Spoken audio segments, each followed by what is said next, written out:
The name James Cagney instantly conjures up visions of snarling gangsters, lightning-fast punches, and a fiery screen presence that sizzled with intensity.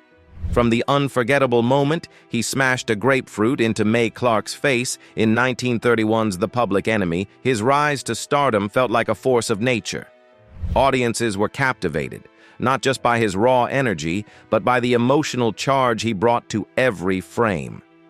But beyond the tough guy persona lay a man of many contradictions, a gifted dancer, a devoted family man, and even a farmer in his later years. Though the world remembers him as a Hollywood icon, the truth behind James Cagney's legacy runs much deeper and is far more surprising than most would expect. His story begins far from the spotlight, in the gritty, teeming streets of New York City, where he was born in 1899. Don't be fooled by the hardened characters he portrayed on screen. Cagney's roots were humble, his beginnings nestled in Manhattan's immigrant neighborhoods, filled with noise, struggle, and a relentless pursuit of survival. His father, James Sr., a bartender and amateur boxer, carried that spark of fiery determination. His mother, Carolyn, inherited the grit of her Norwegian sea captain father and a fierce Irish spirit. James was the second of 7 children, a tiny ember in a chaotic household, and his early years were marked by hardship and heartbreak. 2 of his brothers died young, and illness often left James weak and bedridden. Despite a rough start, the boy possessed an inner drive that never seemed to flicker out. The Cagneys moved often, hopping from East 79th Street to East 96th in search of stability. Through it all, their anchor became St. Francis de Sales Roman Catholic Church, where James was baptized, and decades later, where mourners would gather to bid him farewell.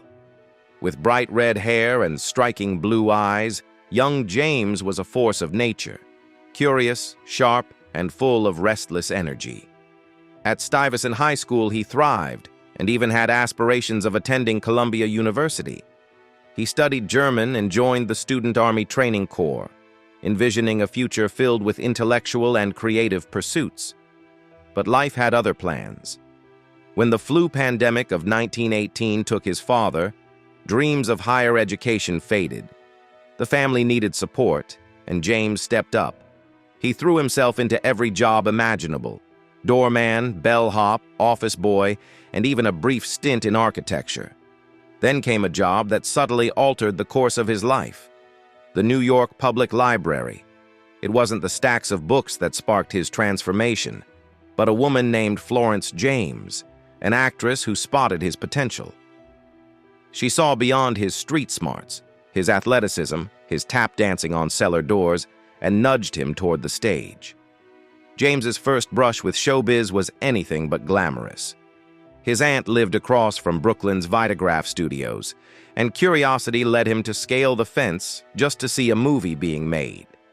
That single moment lit a spark. But breaking into acting wasn't so simple. Thanks to Florence, he was introduced to a pantomime show where his brother Harry was performing.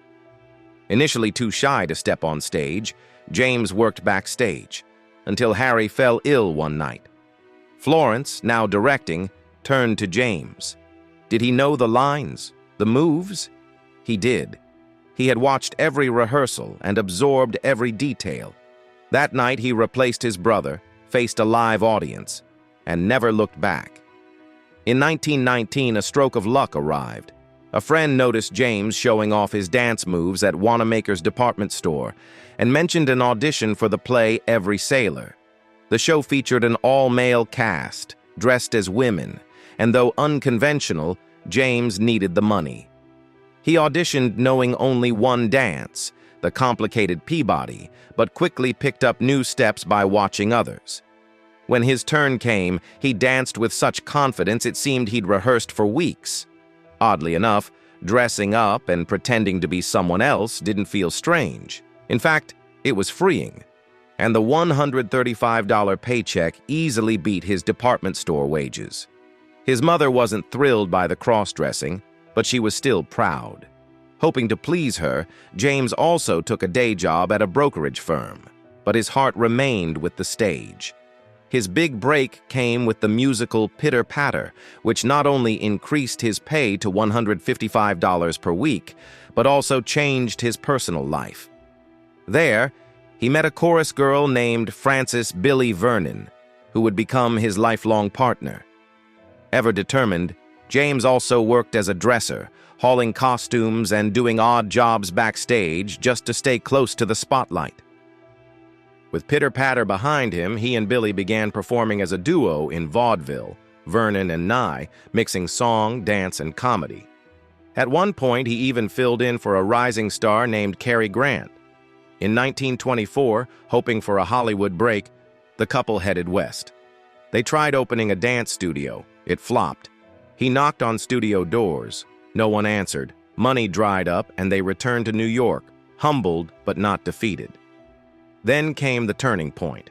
In 1925, Cagney landed a role in the stage drama Outside Looking In. Gone were the musical numbers. This was serious acting. He played a streetwise young man with gritty authenticity, earning $200 a week. Though he doubted he'd get the role, blaming his fiery red hair, the critics praised his raw presence. This wasn't just talent, it was magnetism. But in show business, success is never guaranteed. After enjoying some early success, James Cagney found himself back on the vaudeville circuit. It was during this time he crossed paths with the legendary George M. Cohan, the very man he'd one day famously portray in Yankee Doodle Dandy. Cagney eventually landed a leading role in the West End version of Broadway, but right before departure, he was replaced. He and his friend Billy found themselves stranded and penniless. James was close to giving up, but Billy kept him going. Together, they picked up work understudying in the Broadway version of the show and even opened a dance school to stay afloat. He soon landed roles in Women Go On Forever and Grand Street Follies, gaining recognition both as an actor and a choreographer. Things were finally picking up. After Women Go On Forever ended and still running his dance school, James landed a part in a stage play called Penny Arcade opposite Joan Blondell. Critics trashed the play but praised James and Joan's performances. Their luck changed when Al Jolson, a vaudeville legend, saw the show. He believed it had movie potential, bought the rights, and sold them to Warner Brothers. With one condition: James and Joan had to play the leads. Warner Brothers reluctantly agreed, despite not being thrilled about having casting terms dictated to them. But just like that, James Cagney was officially heading to Hollywood. Jack Warner, the studio head, didn't believe James or Joan had star quality. He couldn't have been more wrong. Despite Jack's doubts, the studio gave Cagney a 3-week contract for $1,500. But the biggest reward wasn't the paycheck. The film, retitled Sinner's Holiday, introduced audiences to a character type Cagney would become known for: the street-smart, tough guy with a dangerous edge but surprising charm. Cagney didn't mind being typecast. He was just grateful to have carved out a niche, a go-to guy for gritty roles. His Hollywood ascent accelerated when he landed a supporting role in The Public Enemy, originally cast as the sidekick to Edward Woods. A few days into filming, the director pulled James aside. Expecting bad news, he was stunned when told he was being bumped up to the lead. The change set the stage for one of the most iconic movie moments of all time, the infamous grapefruit scene. In the scene, Cagney's character, full of pent-up rage, slams a grapefruit into the face of his on-screen wife, played by Mae Clarke. Legend says her reaction was genuine. She didn't see it coming.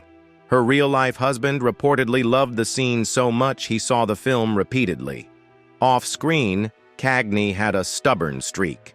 During filming, Douglas Fairbanks Jr. led a charity drive and expected everyone on set to chip in. James refused, not because he disliked the cause, but because he hated being told what to do. Incidents like that earned him the nickname, the professional againster, a perfect fit for his rebel image. Audiences couldn't get enough of Cagney's intensity. Warner Brothers happily leaned into his volatile persona. In his next film, Smart Money, He even slapped a female co-star, playing up his edgy reputation.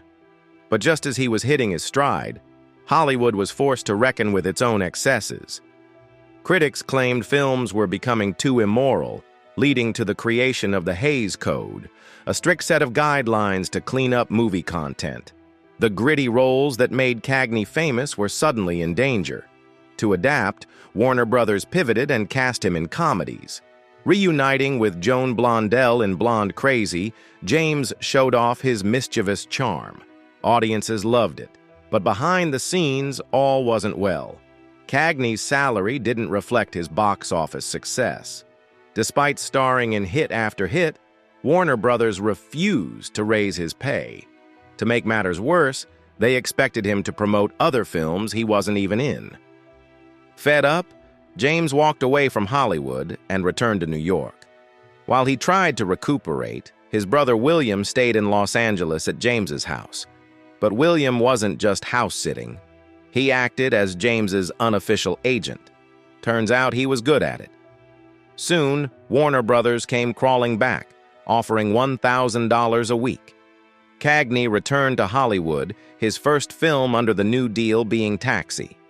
Ironically, he played a cab driver, even though he didn't know how to drive. He had to learn before filming began. Taxi is also remembered for a famous line, though most people misquote it. While fans often say he shouted, "You dirty rat," the actual line is, "Come out and take it, you dirty yellow-bellied rat." But bigger problems loomed. To cut costs, studios used live ammunition instead of blanks, a dangerous practice. During filming, James narrowly avoided serious injury. Between that and ongoing salary disputes, he once again considered leaving Warner Brothers. He even offered to make 3 films for free if they'd let him out of his contract.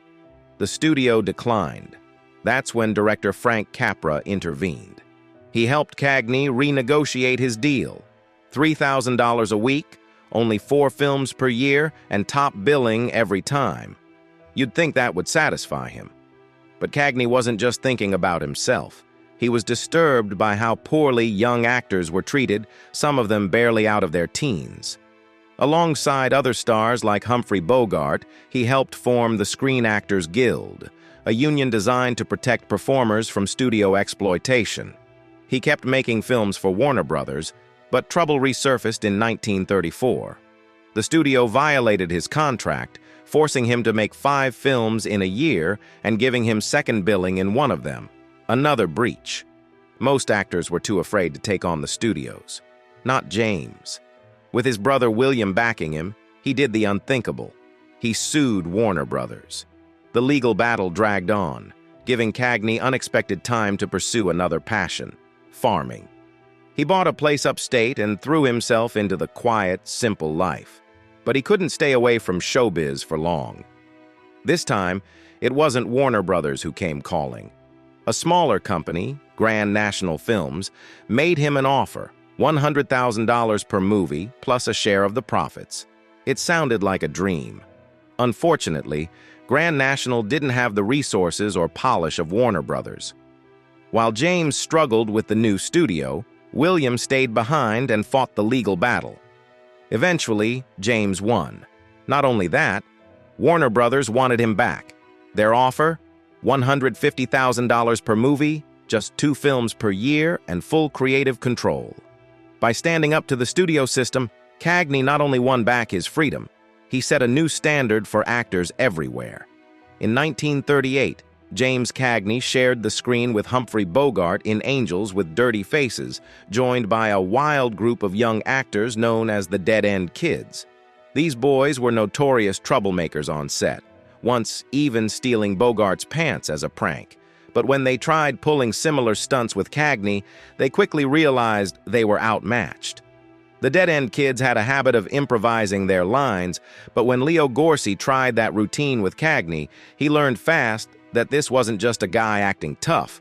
Cagney was tough. To send a clear message, Cagney landed a punch square on Gorcey's nose. From that moment on, the kids knew who was in charge.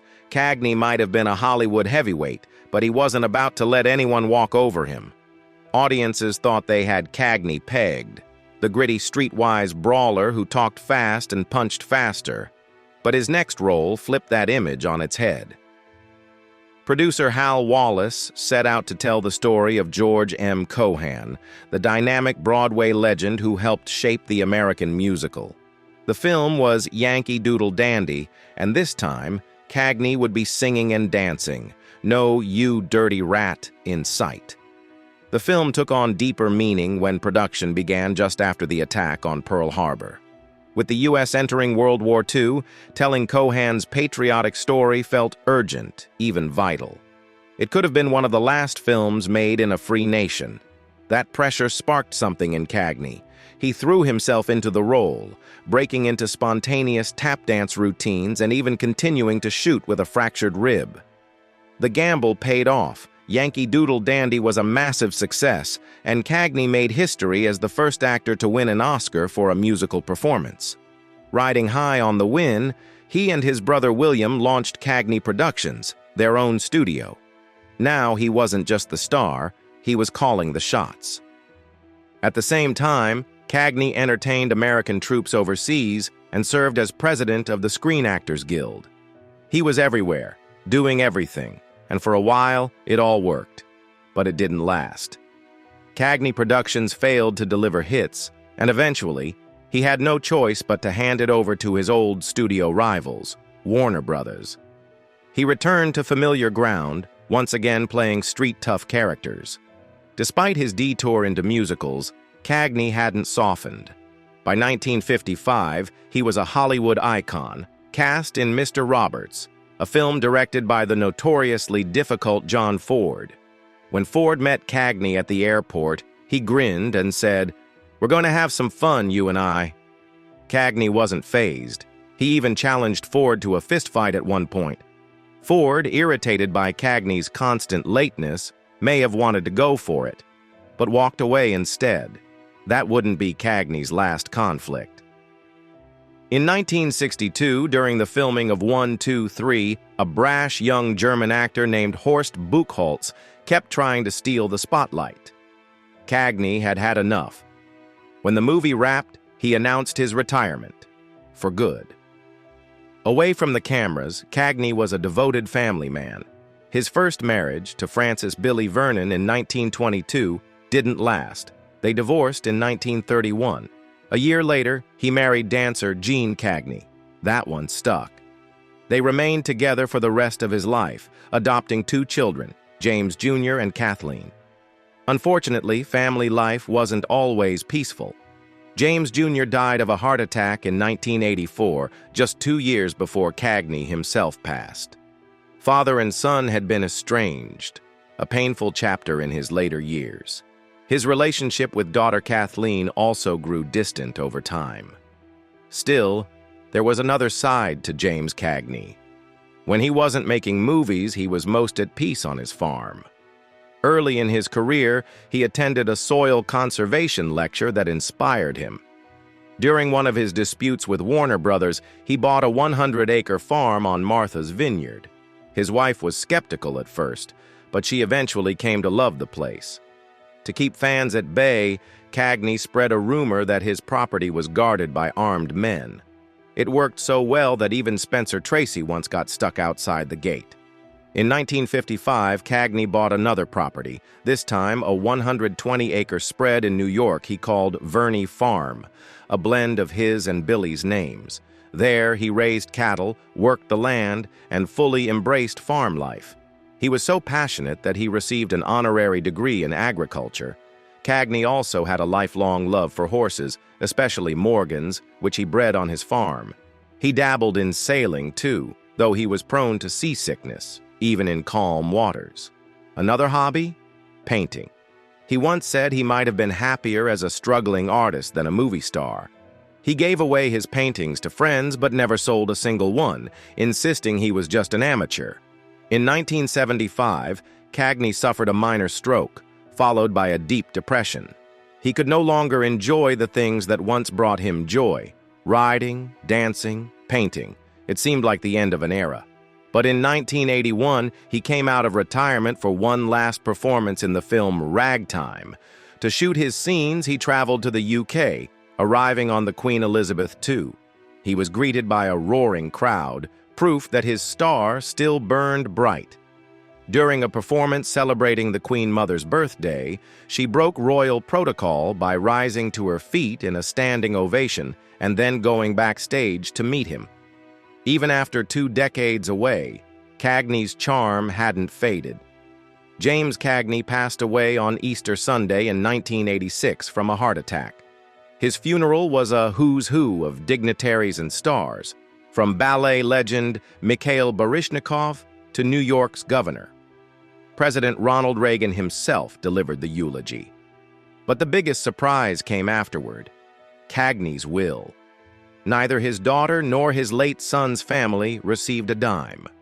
Everything went to his wife, Billie, his partner of 64 years.